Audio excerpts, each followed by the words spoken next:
Hi AP World students, Mrs. Longnecker here again, and for today's lesson I want to talk to you about the Enlightenment. This is a term that you have already come across in your world history learning, but probably in a different context. So in today's lesson, I want to elaborate on and fill in some of the gaps about the way that your textbook talks about this particular topic, and push your thinking about the Enlightenment to consider some of the implications or the impacts that this movement is going to have in European and later world history. So, the Enlightenment is different from Enlightenment. The Enlightenment versus Enlightenment. You've probably heard of Enlightenment, lowercase e, in the context of our study of Buddhism, thinking about becoming enlightened as a goal of Buddhist practice. That's not quite the same thing as what we're talking about here. The Enlightenment, capital E, was a European intellectual movement from the 17th and 18th centuries, kind of corresponding along with the scientific revolution, but also having some of its own things. And it's a period, a movement of thinking. So that's why we say it's an intellectual movement. So it's a way of thinking that changed, particularly in Western Europe. And ideas about God, about reason and the way that we think, about nature, and about humanity were all brought together and synthesized into a worldview that became widespread throughout the West. And when we talk about the West, right, in this time period that we're now studying, 1750 to 1900, the idea of the West becomes really important because we're not just talking about Europe as a region, but we're talking about areas of the world that are heavily influenced by European thought and culture, which grow during this time period to include not only Western Europe, but also many parts of North America, as well as some parts of Latin America as well through Spanish influence. So these ideas of the Enlightenment become really important in Western thinking. One of the key ideas in Enlightenment thinking is the use and celebration of reason, which is the power by which humans can understand the universe and can improve their own condition. This is a period in which logic and thinking and the ability of humans to understand the universe and make decisions about their own lives becomes the cornerstone of how Westerners think about themselves. So this is about science and technology a little bit. This is about politics a little bit. But primarily, the Enlightenment is a cultural movement. Because, right, intellectual, the way that we think, defines and helps us to solidify and to express our beliefs, identities, and values. And the Enlightenment is really heavily influential on these three things for Western people. So as we're thinking and talking about the Enlightenment, there's some key vocabulary that we need to define. So I'm just going to take a minute right here and just give you some vocabulary. These are all good things to have in your notes. So if you need to pause the video as you're watching me in order to get things into your notes, that's a really good idea. Because we know that the center, the core of the Enlightenment is a belief in human reason, it makes sense that one key vocabulary, one key piece that we need to understand in order to understand the Enlightenment is the empiricist approach, which is similar to what we would call the scientific method in your science classes. But it's the idea, the empiricist approach is the idea that the origin of all knowledge is our sense experience. It emphasizes the role of experience and evidence, particularly like sensory perception. If you can see it, smell it, taste it, feel it, experience it, then it is definable and therefore it is real. So the Enlightenment marks a big change in thinking in world history because we're moving away from a focus and an emphasis on the supernatural and the unexplainable, and toward a worldview that emphasizes what we see is what is real. So the empiricist approach is really significant. kind of hand in hand with the empiricist approach is the growth of secularism, which is the second key term that you should have in your notes.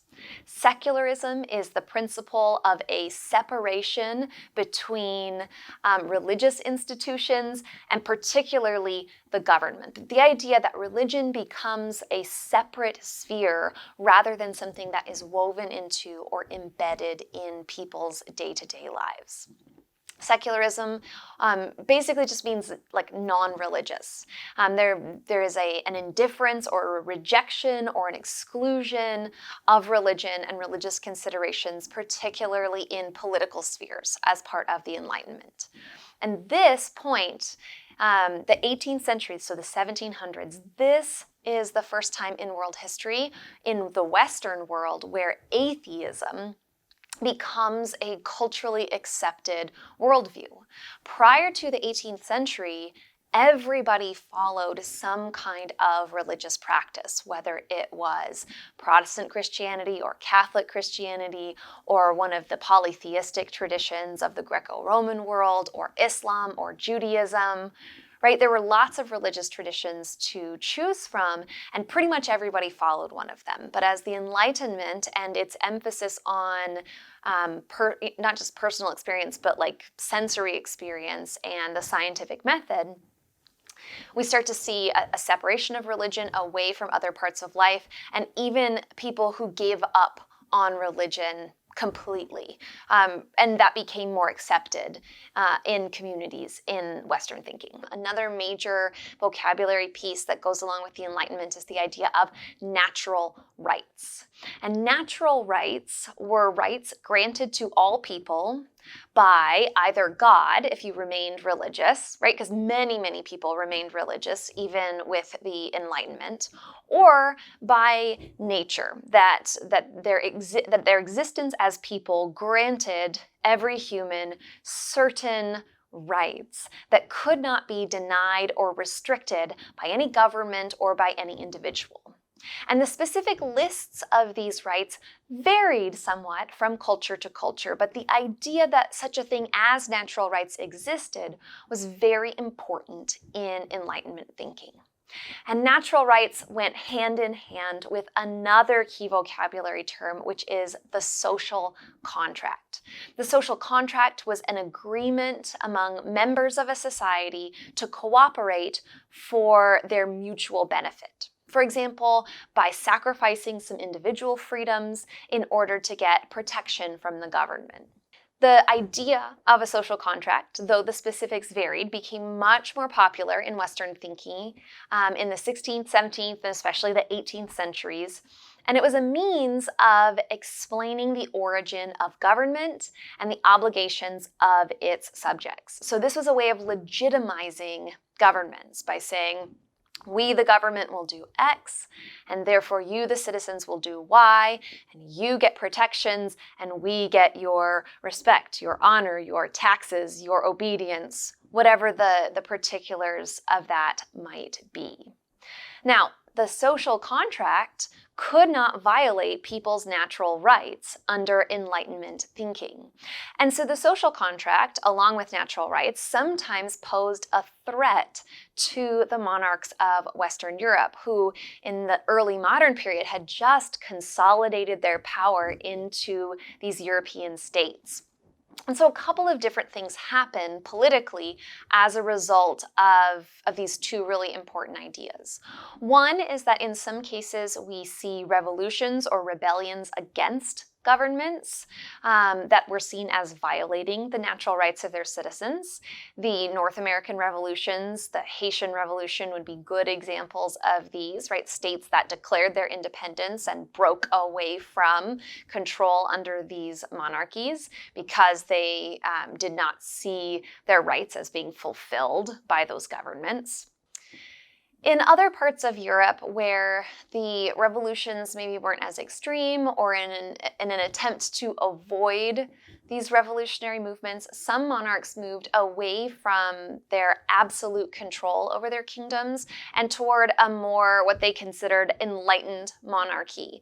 Whereas instead of defining themselves as the rulers because they were divinely appointed, for example, many monarchs in Europe defined themselves as serving for the good of their citizens, right? So there's a shift and a change in the way that monarchs talked about themselves and even thought about themselves in response to this growth in language about natural rights and social contract amongst their people.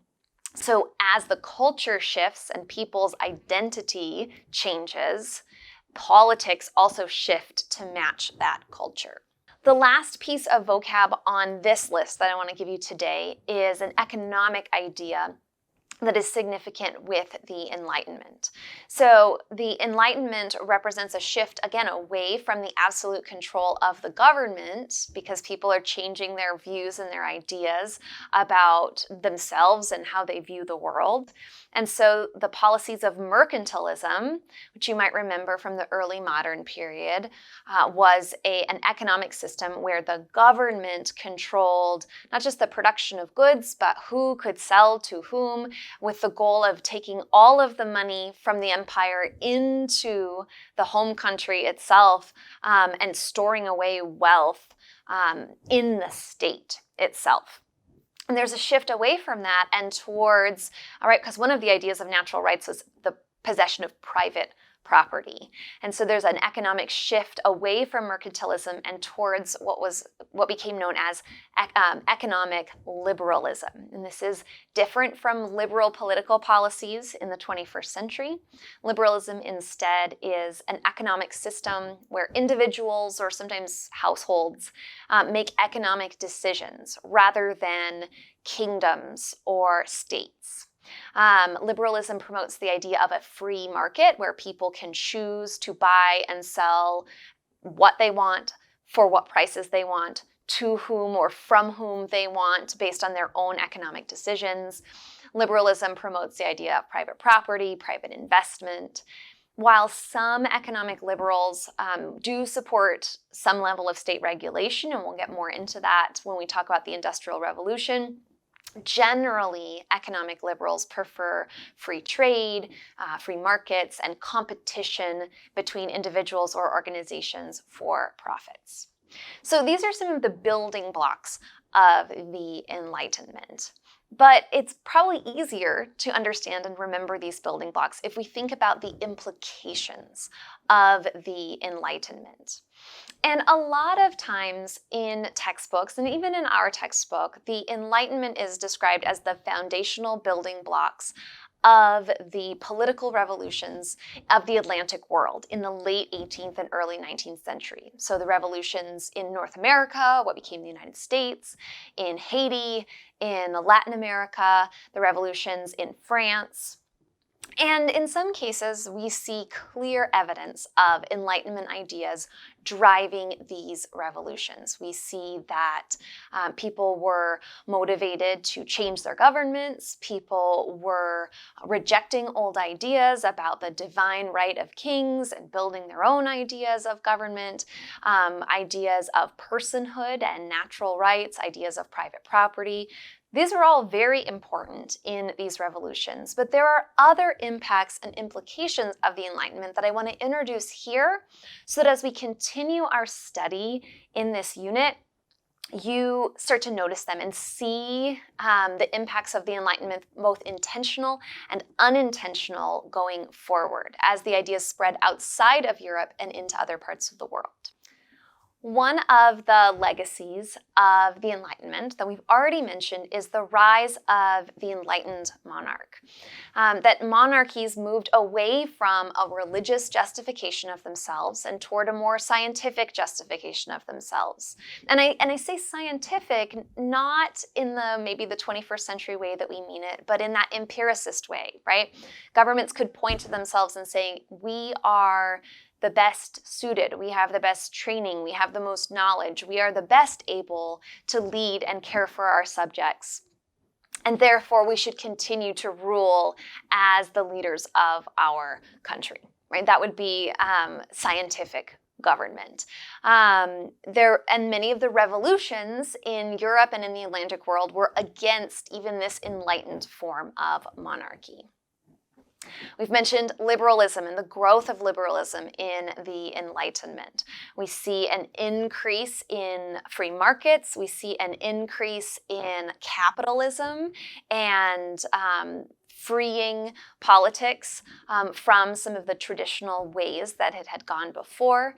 And many of the revolutions, both politically and socially, that we'll be looking at in this time period are revolutions for liberalism. This was one of the major movements. But we will also see then that there are reactions against this liberal economic ideals when we get to the Industrial Revolution and the 19th century, and we start to see that some of the excesses of liberalism can be really harmful to certain portions of society. So in the 18th century, it's revolutions for liberalism. In the 19th century, we have reactions and even some revolutionary movements against liberalism. And when we think about natural rights and the social contract, we can't move out of this conversation about the Enlightenment without talking about its impact on slavery. And the Enlightenment has a fascinating and troubling effect on slavery and views of slavery in the world. Because on the one hand, it would seem like a discussion of natural rights and freedoms and these revolutionary movements would challenge the institution of slavery. And in some cases and in some places, it did. People used Enlightenment thinking and Enlightenment language, particularly around natural rights and the freedom of man kind of a thing, to challenge the institution of slavery. But at the very same time, other thinkers and scholars were using the language of Enlightenment to entrench and to justify slavery. And they were doing this by looking with the empiricist model, right, observing the world with human reason through experience and saying, well, people from these poorer states, these less successful states in Africa, have been enslaved and perhaps deserve, I know it's uncomfortable even saying it right now, but this was the argument made by 18th century writers, is that perhaps Africans deserved to be enslaved because they had not demonstrated themselves progressive enough the way that European states had done. And this is a very, very racist view to hold, but it was a racism that at the time was being justified by some of these same ideas. Additionally, not just scientific racism, but also ideas of liberalism and natural rights were used to entrench slavery by talking about the right to private property. And if you were a person who agreed that human beings should be owned as property, then the Enlightenment to you would mean that no government could come and take away your property by declaring other humans to be free. And so the Enlightenment is a really complicated idea. It is dramatic and important to understand because it's hugely influential to Western thinking. It is also somewhat troubling because while it seems very familiar to us in a lot of ways, it also includes some elements that maybe are not only less familiar, but maybe less comfortable to us in the ways that we think. So as we go forward through the rest of this unit, and as we're thinking about industrialization, as we're thinking about later imperialism in the 19th century, I would encourage you to look for the echoes of the Enlightenment and to think about the ways that we continue to hear and see those echoes in world history today. Thanks for joining me today for this lesson. I hope that you got something good out of it. I look forward to seeing you in the next one. Bye.